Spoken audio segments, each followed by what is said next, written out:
Profondément préoccupé par le développement du Congo à travers notamment le partenariat public-privé, le président de la République, Denis Sassou Nguesso, a lancé la mise en concession de la route nationale numéro 1. La gestion de l'ouvrage est désormais assurée par une entreprise dénommée la Congolaise des routes. Cette option vise la capitalisation de l'investissement, l'entretien et la survie d'une route dont la construction a mobilisé d'importants moyens humains, financiers et matériels.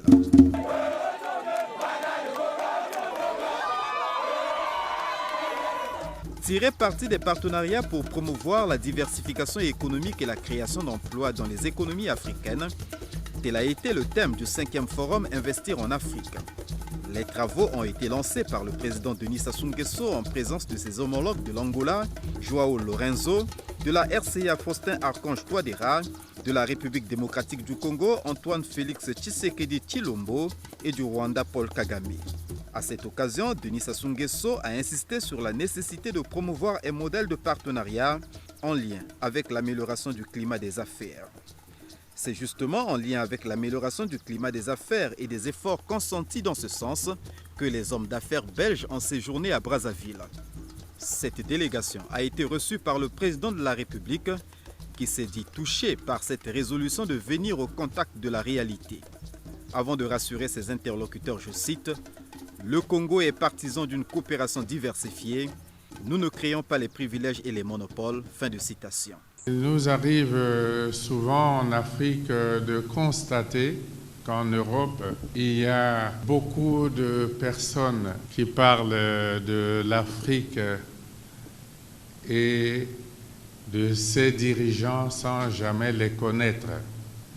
Nombreux n'ont jamais fait le déplacement de l'Afrique pour connaître l'Afrique, connaître ses peuples et connaître leurs dirigeants. Comme vous l'avez constaté par le contact direct, le Congo est un pays qui est en paix. Nous avons tout mis en œuvre pour créer les conditions de paix, de stabilité et de sécurité pour les personnes, les biens, les investissements. Et ces conditions sont réunies dans notre pays. Vous pouvez donc venir dans ce pays, vivre en paix, en sécurité et dans un pays stable.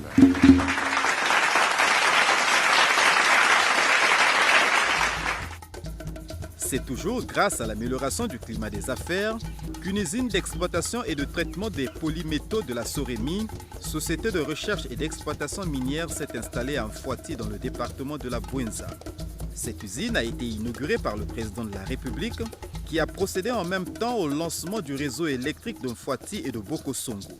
Avec une teneur de cuivre de 99,99%. Depuis son installation, le projet Sorémie représente aujourd'hui un bassin local de plus de 600 emplois permanents. Un pic de 1000 emplois avait été atteint pendant la période de construction de l'usine lors de la phase 1. Ces emplois font vivre ensemble des jeunes venus quasiment de tous les départements du Congo. Et ce brassage est un ciment très fort pour l'unité nationale, très chère au président Denis Sassou Nguesso. Une autre inauguration. Il s'est agi de l'agence Oyo de la Banque des États de l'Afrique centrale. Cette nouvelle implantation va garantir la stabilité et la circulation monétaire, ainsi que la conduite des opérations de change dans une zone à cheval entre les extrêmes sud et nord du pays. De même qu'elle contribue au renforcement du paysage financier d'Oyo. Une ville dotée d'un port, d'un potentiel économique, industriel et bénéficiant de la proximité avec l'aéroport d'Olombo. Bref, des indices propices à l'éclosion de la zone économique spéciale Oyo-Olombo. L'implantation de l'agence de la BEAC à Oyo vise donc à accompagner cette vision et l'essor prodigieux de cette ville dont les potentialités économiques présagent d'un avenir plus prometteur encore. En effet, la situation géographique privilégiée à mi-parcours entre Brazzaville au sud et Ouesso au nord, à l'intersection de la route nationale numéro 2, et de l'Allemand, affluent du majestueux fleuve Congo, navigable toute l'année, enfin un important carrefour économique, y compris avec les pays voisins que sont le Gabon, la RCA, la RDC et le Cameroun. De plus, les infrastructures modernes dont elle est dotée, comme l'aéroport international de Lombo et le magnifique port fluvial d'Oyo, sont autant d'atouts favorables à son développement qui profitera également de la création de la zone économique spéciale de Lombo-Oyo.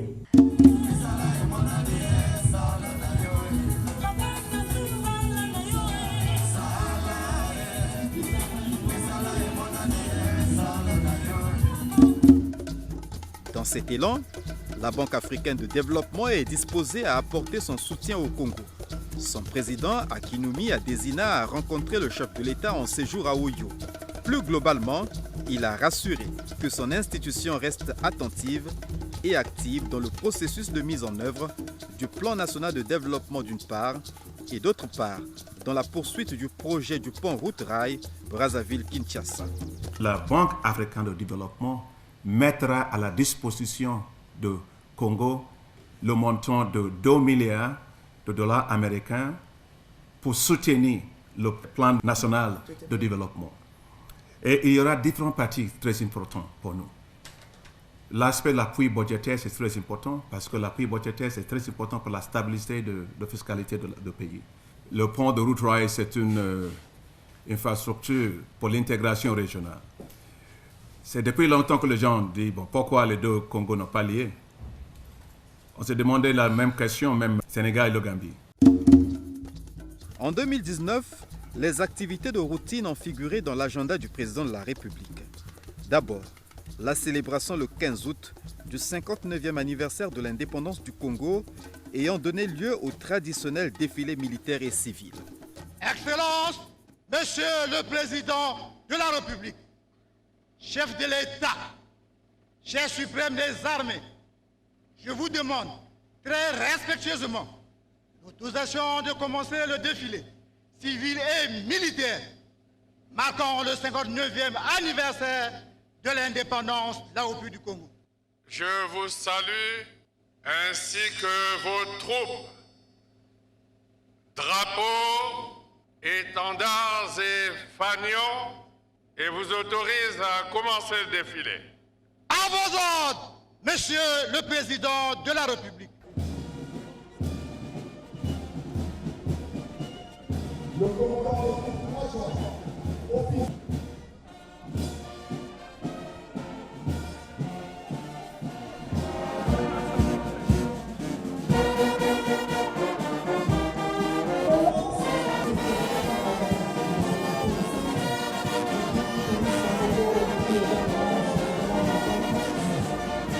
Ensuite, la 61e journée de la République axée sur la problématique de la paix.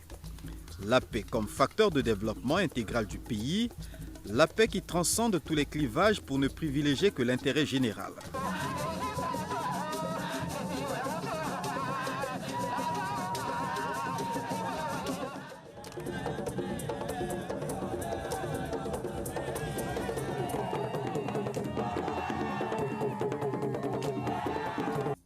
Vision commune pour une alimentation et une nutrition améliorée à travers une agriculture durable. C'est autour de ce thème que s'est tenu le Forum des parlementaires d'Afrique centrale sur la sécurité alimentaire et nutritionnelle. Captivé par la portée du sujet, Denis Sassou Nguesso a apporté son denier à ce culte de la survie humaine. Élu du peuple et en votre qualité de législateur, il vous faut montrer l'exemple en devenant des acteurs pragmatiques de première ligne sur le terrain, au rythme d'un parlementaire, un champ, de préférence chacun d'entre vous dans sa circonscription électorale.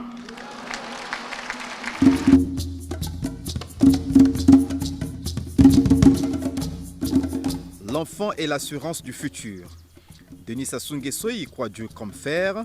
Ainsi, il a lancé en compagnie de son épouse la campagne de vaccination contre la rougeole et la roubéole. Des maladies réémergentes contre lesquels la riposte a été organisée à travers la vaccination de 2 200 000 enfants de 0 à 5 ans. Toujours sous l'impulsion du chef de l'État congolais, Brazzaville a abrité la 69e session de l'Organisation mondiale de la santé. Au cours des travaux placés sur le thème « Santé et développement », la problématique de la couverture sanitaire universelle a été amplement débattue. Avant le message de Nouvel An du chef de l'État au peuple congolais, Denis Sassou Nguesso a fait un message sur l'état de la nation devant le Parlement réuni en congrès. À cette occasion, le président de la République a peint le tableau de la vie nationale dans plusieurs domaines. En économie, Denis Sassou Nguesso a annoncé la bonne nouvelle qui ouvre de nouvelles perspectives pour le Congo. Après 4 années difficiles, notre pays est sorti de la récession. L'économie nationale a retrouvé le chemin de la croissance en 2018, avec un taux de croissance de 1,4%. Elle a cru plus vite en 2019 en atteignant presque 4%. Le taux d'inflation est inférieur à la norme communautaire fixée à 3%. Les progrès accomplis sont incontestables et prometteurs. Le pire n'est donc pas chez nous. La conséquence de cette évolution est l'annonce de 2000 enseignants à la fonction publique. Dans le cadre de l'emploi des jeunes, j'annonce que le gouvernement procédera dès 2020 à la reprise des recrutements des services sociaux et prioritaires dans l'enseignement en vue d'amorcer l'augmentation et le renouvellement progressif d'un corps enseignant en déficit de formateurs de métiers. C'est ainsi que près de 2000 jeunes enseignants sortis des écoles normales seront intégrés à la fonction publique en 2020. Le chef de l'État est largement revenu sur la paix, facteur essentiel du développement du Congo. Il a demandé aux parents de prendre leurs responsabilités dans l'éradication des phénomènes Koulouna et bébé noir. La paix a toujours été notre credo, car nous en connaissons le prix. Ici ou dans d'autres pays où nous avons été mis à contribution dans le cadre de la recherche de solutions aux conflits.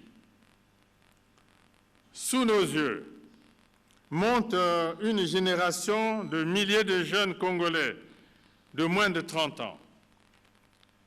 Ils n'ont pas connu les violences des années 90, ce qui, de toute évidence, éloigne notre pays de sombres et tristes souvenirs de cette douloureuse séquence de notre histoire moderne. Pourtant, nous avons d'impérieux devoirs, sans remuer le couteau dans les plaies, de les instruire sur ce que nous avons vécu, afin de les aider à mieux intérioriser l'importance et les bienfaits de la paix. Somme toute, ce message a été un véritable moment de communion entre le Père de la Nation et son peuple.